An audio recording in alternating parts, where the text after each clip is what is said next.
recordando a Lázaro Cárdenas y Plutarco Elías Calles.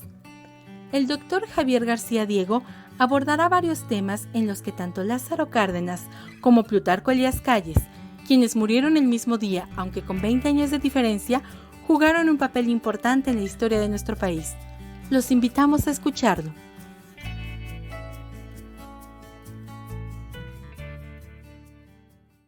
Lázaro Cárdenas asumió la presidencia de México el 1 de diciembre de 1934. Sin embargo, eso no quiere decir que asumió el poder presidencial en ese momento. Eso no quiere decir que asumió el mando del país. Cárdenas llegó a la presidencia en ese contexto histórico, en ese momento histórico que llamamos el Maximato. Recordémoslo rápidamente. En 1928, Álvaro Obregón fue asesinado. Se dice que como presidente electo, aunque las elecciones aún no habían sido calificadas, pero era el virtual ganador de esa contienda electoral. Entonces, Plutarco Elías Calles se tuvo que convertir en el jefe máximo. Tuvo que diseñar un modelo para que él no permaneciera en la presidencia, para que se cumpliera con las disposiciones constitucionales, que hubiera un presidente interino que convocara a nuevas elecciones extraordinarias para concluir el periodo por el que había sido electo Álvaro Obregón. Me estoy hablando primero de Emilio Portes Gil, luego estoy hablando de Pascual Ortiz Rubio. Pascual Ortiz Rubio no pudo con el paquete del país después de la crisis de 29, renunció, entonces el Congreso tuvo que elegir un presidente que concluyera el periodo para el cual había sido electo Álvaro Obregón en 1928. Este presidente fue Abelardo Rodríguez. En ese contexto llega a la presidencia Lázaro Cárdenas. Es parte del equipo de Plutarco Elías Calles desde 1915. Fue miembro del gabinete de Abelardo Rodríguez. Es el candidato del PNR, pero el PNR está dividido en dos corrientes, ambas dándole respuesta a la crisis económica de 1929. Un grupo proponía medidas conservadoras, amarrarse, apretarse. Calles estaba en cierto sentido en ese grupo.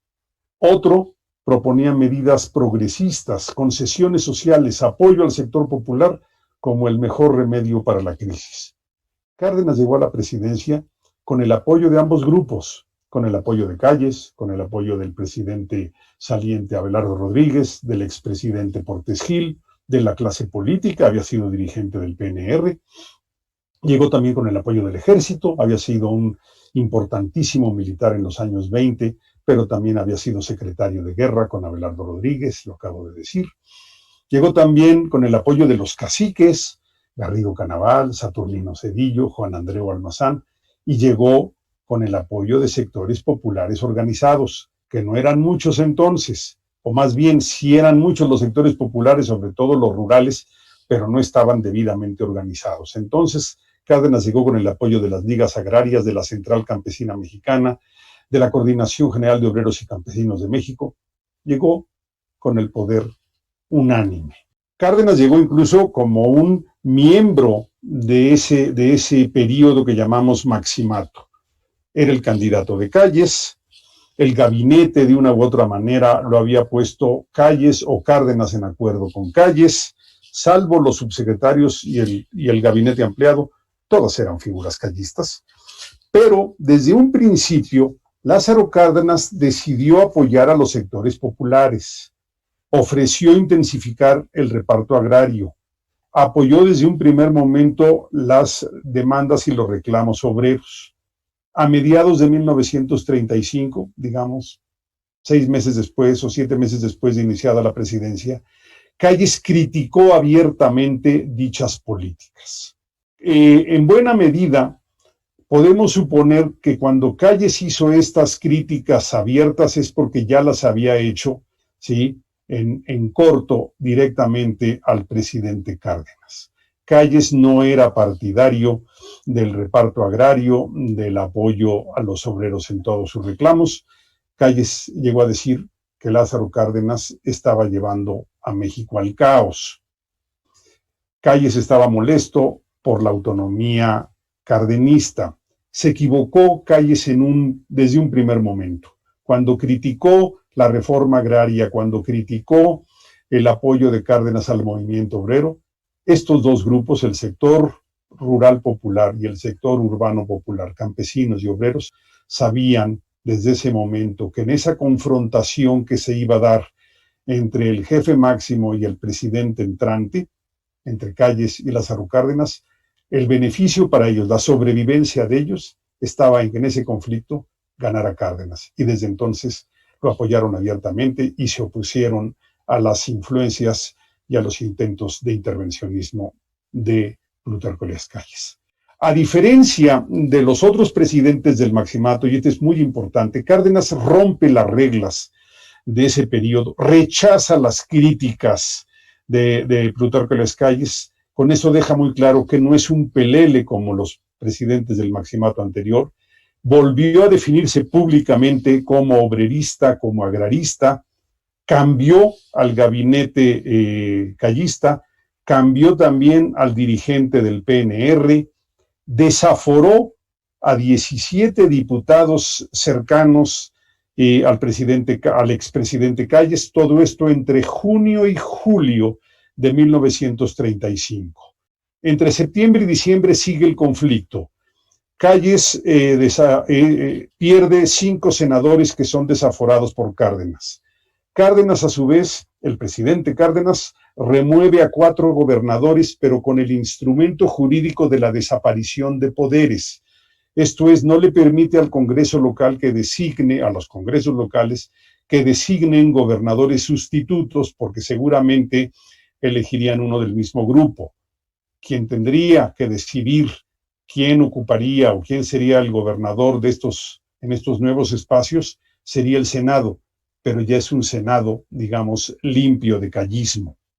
También cambió a Joaquín Amaro, que estaba al frente de la educación militar, esto es con la joven oficialidad, y cambió al jefe de la zona número 1 militar de México, esto es evitar un cuartelazo.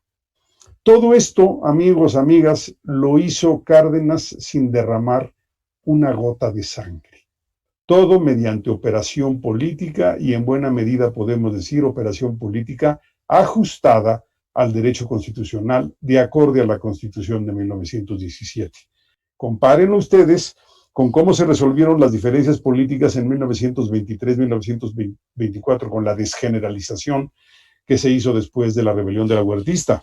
Comparen ustedes las muertes de los 3 aspirantes a la presidencia en 1927 y 28. Incluso el movimiento escobarista dio lugar también a fuerte desgeneralización. Cárdenas lo que demostró fue tener una extraordinaria capacidad política, pero sobre todo un manejo inédito de los grupos sociales. Estos apoyaron a Cárdenas desde un principio y mostraron su repudio a Plutarco Elías Calles. Cárdenas, además, mandó mensajes muy severos.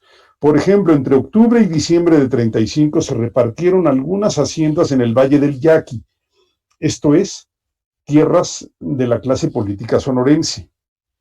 En esas fechas, Plutarco Elías Calles regresó a Ciudad de México, quiso ajustar cuentas, quiso aclarar su posición.